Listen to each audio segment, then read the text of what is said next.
27-year-old Ariane Begley has been looking for a friend of her mother's for the past 6 years. During her search, she has logged huge phone bills, following up literally hundreds of leads, but to no avail. She has tried numerous alternatives and now hopes a public appeal will help. Along with some details of the past, Ariane also has a detailed description of the 51-year-old man she is looking for. Well, his name, first of all, is Donald Weir, and he has brown, wavy hair. He's kind of stocky. A few people said he sounded like Roy Orbison when he sang by himself. And he's Irish-Scottish. Weir and Ariane's mother met in Toronto back in the late 60s or early 70s. At the time, Weir was a member of a band called the Esquires, which frequently played at the Diplomat and the Broom and Stone. He has at least one son by the name of Jason, who by now should be in his late 20s. Although Ariane has hundreds of leads and phone numbers, she has yet to talk to anyone who is directly related to Weir. She hopes that doesn't mean he has passed on. If that was the case, then I'd feel really badly, because it was really somebody that I had wanted to meet and to talk to. And if this person has passed away, this person being the only link that I have, well, then I'm right back to square one. Ariane knows that trying to find someone you don't know or haven't seen in close to 30 years is not easy, but she says she needs to do this for closure in her own life. This is a big part of my life right now, and it's quite a challenge too, because, you know, how do you find somebody in this big world, one specific person? But if I found him, yeah, I think that would be kind of like a completion. Brian Hatchell, MCTV News, Sault Ste. Marie.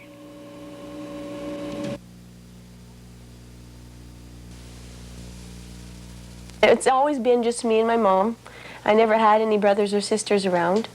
And so it was hard growing up, actually, not knowing who my dad was. Ariane Begley no longer has that problem. Thanks to the efforts of Air Ontario, the Windsor Park Hotel, and MCTV, Ariane and her father, Don, have been reunited. Back in October, we told you about Ariane's efforts to locate her father. The story aired on our weekend regional newscast and was seen by Margot McGuire, who lives in North Bay. Margot knew Don many years ago and was able to help reunite the pair. I gave her everything I had, and she said she'd follow it up. And then when I found out afterwards, it was the right man, and actually her father that she had been looking for. I was leery, but she said she had met him, and he was very happy to have found another daughter. So I feel great. Don was pleased to learn of his extended family, but he admits he was a little surprised. It's different, though, because you don't know you've got a daughter. If you knew you had one all along, it'd be different. You'd wonder where she is, but all of a sudden, out of nowhere, 27-year-old walks in and says, "I'm your daughter." I mean, that's different, too. The two were first reunited in Don's hometown of Brampton. Once together, they soon made up for lost time. We stayed up till about 6:30, 7 o'clock one morning. Just talking. It was my last night there, and I just wanted to cram everything in I could possibly think of.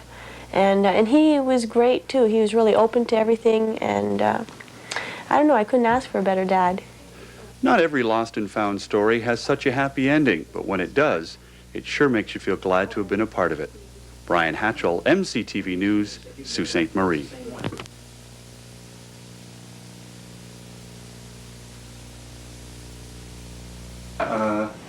We rolling again? Yep. Okay. So I guess getting back to the first question, when we... The first time we got together, you had mentioned that you had been doing some research on your own for 6 years, and you were struggling at that point, and that's why you came to the television station, hoping that we could help out. What does it mean to you now to have been able to get in contact with? Great, great. It all turned out great. I was really scared. I was really scared. That's why I didn't want anybody to know that he was actually my dad, and just because I thought, well, if somebody from the family, his side of the family, or should I say mine now, I don't know, but if they found out that it was actually my dad I was looking for, then maybe it would scare him off. I was really worried. I was so scared. I spent some nights crying because I really wasn't sure, but I needed to find, like, for my own peace, needed to find him, and had he rejected me, I would have left the next day. But I came prepared. Dan had his business cards with our phone number. I brought the camera, so I could take pictures, and I would have been there to hear him and you know, to hear him sing, to see him, to actually see him and be near him. And yeah, if he rejected me, I would have left the next day. And I also, actually though, I brought a family picture with us too, about a 5x7 family photo, so that this way, if he didn't reject me, which I was really hoping, that he would have a picture of the whole family. You know, see what his grandkids look like and the whole bit. And as it turns out, he didn't reject you. He didn't. He was the whole family, actually. I've got a sister of 30. Her name's Laura. She looks like Marie Osmond. I've got a brother of 25, Grant. And I've got another sister, little sister, Sherry, who's 7. And they just took me in as if I'd always been there. As it was, we only spent one night in the hotel room. And it was that night. And he came over to the hotel room afterwards, and I showed him all the papers, all the footwork I had done, and we talked. We must have stayed up till about 4:30, 5 o'clock that morning. He said, well, call me tomorrow afternoon, and because he's been living with this other lady, Wendy, for 10 years now, and so he wanted to explain that to her.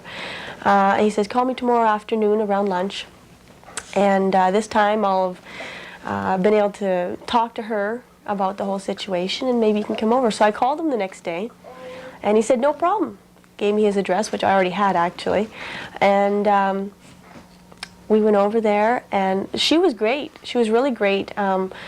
Actually, before I had gone to see him, my mom and I, it's been hard on my mom because she had always thought, you know, she was never going to tell me, and so it was really hard on her. And actually, before I left to go to Brampton, which is where he's from, we had a little falling out. And so she told me, Wendy told me, well, call your mom. Maybe the two of them can talk, you know, maybe it'll help.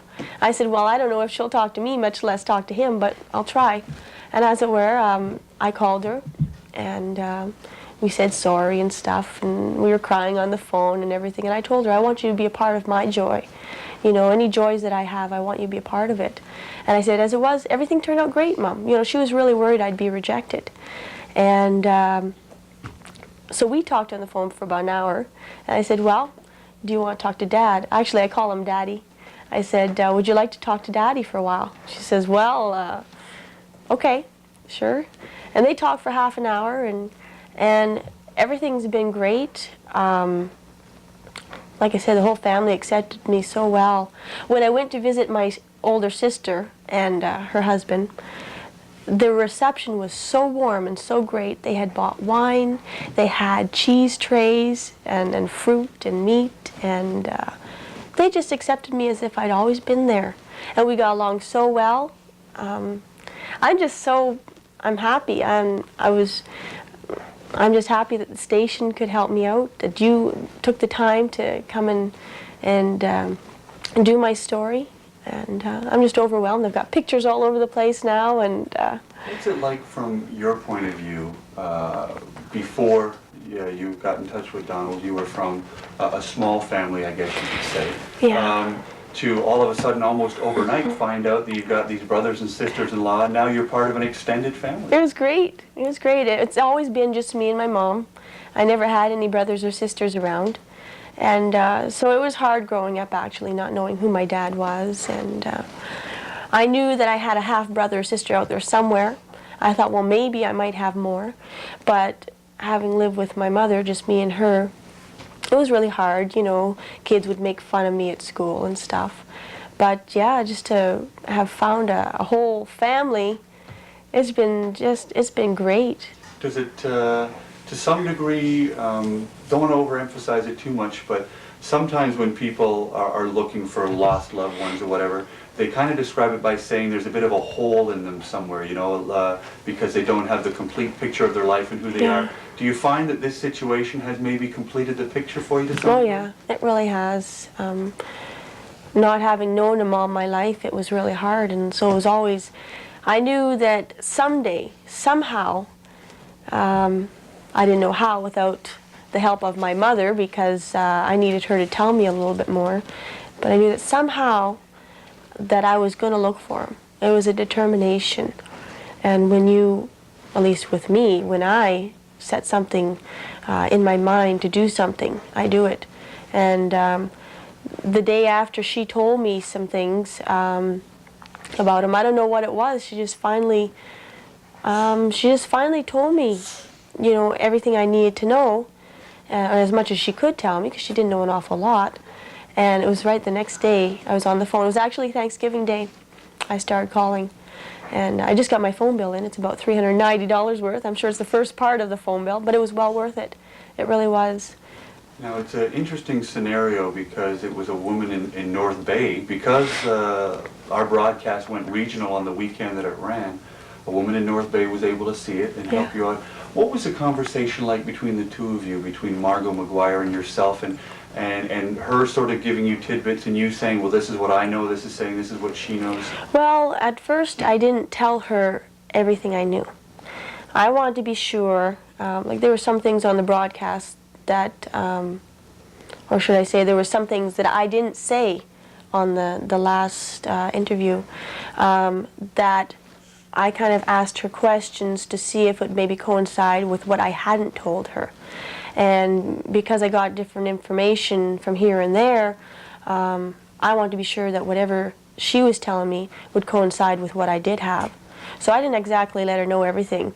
And it was actually, a funny thing is that she, I don't know, for some reason she said on the phone, it just came up in the conversation, she said, I don't know how he'd react if he had another daughter or son out there. When she said that, I was really worried because I thought, well, maybe he won't accept me. And I hadn't told her that I was his daughter. I hadn't said anything to anybody. And so when she said that, I was really quite nervous at that point. But no, she just kind of told me what he looked like. He'd come out with a couple of albums that she knew of, the bands that he played with, you know, the names of the members. Just different things, his age, you know, things that I already had jotted down on paper, but that I needed somebody to confirm for me. Okay.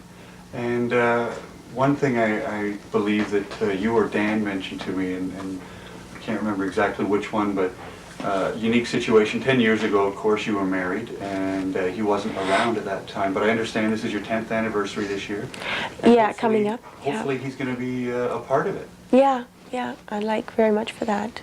Can you mention to me what you've got planned for your 10th anniversary this year and how he can hopefully be part of it? Well, I don't know exactly what I'd have planned. I did have planned that, well, maybe the renewing of vows for our 10th anniversary, kind of like another wedding ceremony. As it was, I tried on Laura's wedding dress and it fit perfectly. Her and I are similar build and everything, same shoe size, everything. And so I tried that on, and I was really hoping on doing that for our 10th anniversary, but money-wise, just I still don't think somehow I can afford it. That was a plan, because this way, you know, he could walk me down the aisle, because he didn't, you know, 10 years ago he wasn't there. And but I don't know, whatever it is we do, I definitely would want him to be a part of it, you know. Would that be, not to take away from the original marriage, but would that also be some concrete finalization to your marriage vows that your father was part of it? Oh, yeah. Because most parents, both father and mother, are at every child's wedding. Yeah, oh yeah, it would definitely be, it would be something to actually have both my parents there, and, you know, because I've seen actually about, before I started looking for my dad, before I started getting the information from my mom, we had gone to a wedding about a week or two prior to that, and I was kind of sorry that, you know, my dad wasn't there. And so it kind of brought up some hard thoughts, you know, memories that I really tried to push in the back of my mind. But yeah, if we had done something like that, then it would be great. Okay, now basically you've been in touch with Don since you've been back. What does the future hold really? Like, are you going to continue to keep in touch on a regular basis? Any plans to get together with the other brothers or sisters? Or? Oh, I'm definitely going to keep in touch. We've already talked on the phone since, and I've only seen them, what was it, 2 weeks ago, maybe? I've called my dad, I've called my sister, and my dad's called me, and I'm definitely going to keep in touch. I mean, it'd be kind of silly not to have, after searching for all these years and not knowing him. We have a lot to catch up on. And I tried as it was to cram everything into 4 days because, well, we spent 4 days with them at their place. That's how well they took me in. But yeah, I'm definitely going to keep in touch. We did do some things that I had kind of always hoped to do with my dad, which was cuddling. We cuddled on the couch. We actually fell asleep on the couch because we stayed up till about 6:30, 7 o'clock one morning. Just talking. It was my last night there, and I just wanted to cram everything in I could possibly think of. And he was great too. He was really open to everything, and I don't know, I couldn't ask for a better dad. You know, he's really, I don't know. I notice a lot of pictures. I take it obviously these are very recent pictures. Oh yes. You run off a couple of rolls. Oh yes. Oh yeah. I had what, like 36 when I come back, and that was only within 4 days. And oh yeah, I've got them all over now, and I've got more that I have to put in the photo album, and it's been great. It's okay. Oh, I guess they're in. It's been a headache. One thing I was wondering too then, is it nice for the grandkids to, or nice for your kids to have a chance to meet their grandfather?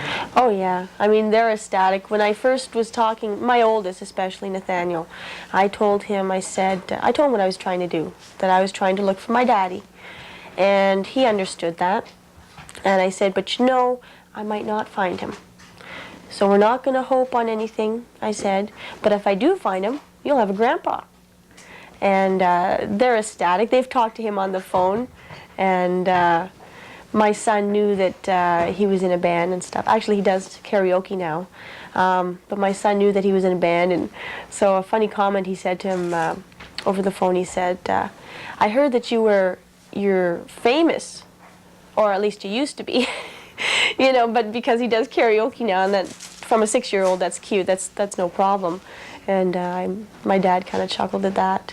But yeah, they're ecstatic, and they see his pictures now, and They haven't met him yet, eh? no, but they've seen him on the video, and So do you have any plans to maybe get together with him at all for the grandchildren to see him? well, maybe in the summertime we'll be able to do that. Yeah. It's a long drive. I'm not crazy about long drives, but It's a bit of a commute. it is, and especially it being in the wintertime, it was hard. As it was, we almost got into an accident going to Brampton, and on the way back there was a snow squall, so we couldn't even see the sides of the road. I mean, we almost went in the ditch a couple of times, so it took us a long time to get home. So. I don't want to talk to him. You get him. You get the door. I'm telling you. I don't want to get him. Oh. That's okay. Oh my goodness. Hello. How are you? Did you think I was here? Was that a surprise? Oh. Nice to see you. Did you look out the window when we come home? See if I was with them? No. You look surprised. Hi there. Hi, Grandpa. Well, This is hi. Grandpa. You recognize me, do you, from the pictures? Hi, how you doing? Can I get a hug then? Oh, what a sweetheart. Oh, lovely kid. Come here. Goodness. Do we hug guys too? Sure. That's a boy. Yeah, do you recognize your grandpa from the pictures? Yeah? Does it look worse or better? Better. Better? Oh, good, good. That's good. Hi. This is my mom. Yes. Well, I don't know what to say. How are you? Hi. Nice to see you. Good to see you. It's wonderful. Did you know I was coming too? No. It was a surprise for you too, was it? Surprise for me too. Oh, good. Okay, I was probably. How's my hair? Terrible. No. I knew. I couldn't wait any longer. I got gray hair, but this is ridiculous. I don't know what to do. Here, well, I'll just do that. Oh, my Okay. goodness. My shoes.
Okay.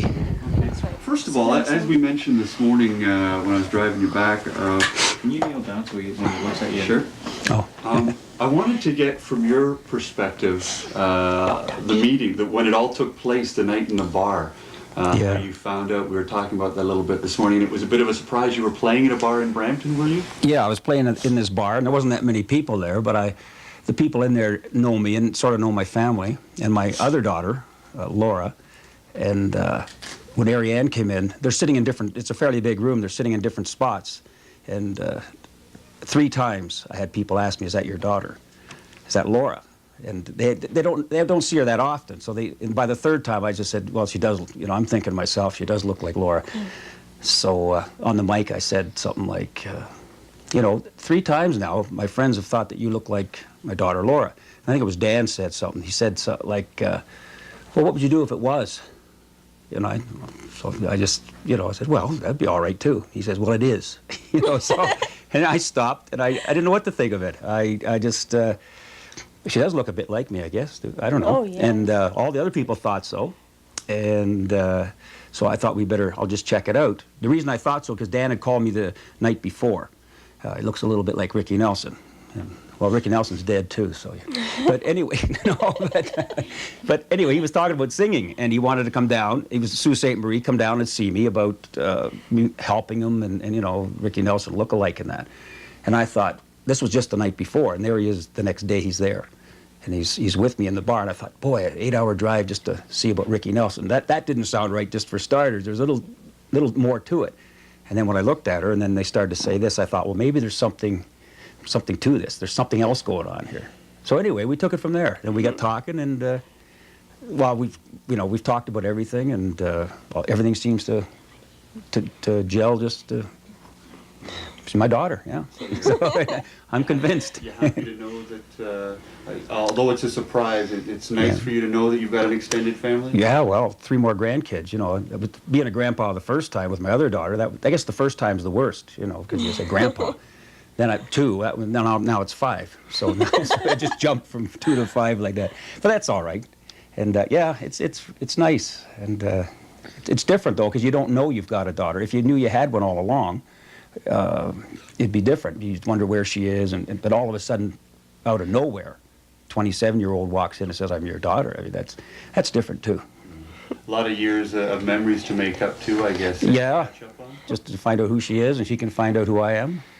She might not like that, but anyway, she could, so yeah, lots of things. Well, we've had some time together, too. She didn't expect me here today, but when they came down, we had some time to talk, and it's interesting, to see what was going on all this time. Just great to see such a good family, Everybody's happy and healthy, and that's nice. And so hopefully you'll have at least another 27 years of memories together as well. Yeah, should I live that long, it'd be great. Yeah, that's right. Oh yeah, lots of time now. And then again, just to reiterate the fact that now Ariane has got an extended family. You've got one more in your family, I guess. So it's everybody's getting along well, though, and it looks like it's going to be a good extended family. Yeah, I think it'll be fine. And when I called them and told them, I got a surprise for them, they were shocked. And then because they weren't staying down long, I said, let's get together. So we all went up to Orangeville, where my daughter lives, and we got together. Great. Then we went out that night, did some karaoke, and everybody got up and sang. I had a good time, so I think it's going to be fun. Could make for interesting family reunions in the future to get everybody together. Yeah. Just the distance is a bit of a problem, but we'll see. We can get around that. Flying's a lot better than driving. Yeah. I don't have to tell you that, yeah. But that's basically everything I need. okay.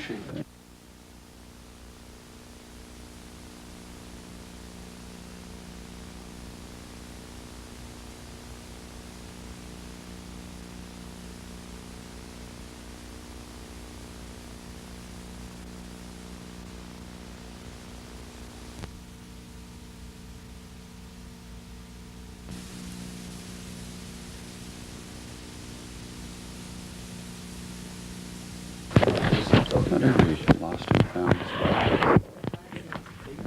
Quite. Okay, not every lost and found story has such a happy ending, but when it does, it sure makes you feel good.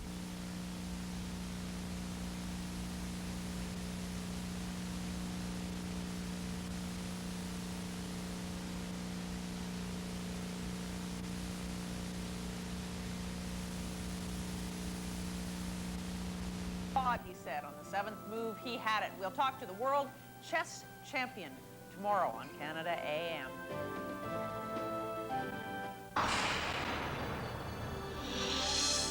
CTV News is where you'll find Dale Goldhawk. He fights back for the little guy with big problems, and he's only on CTV News.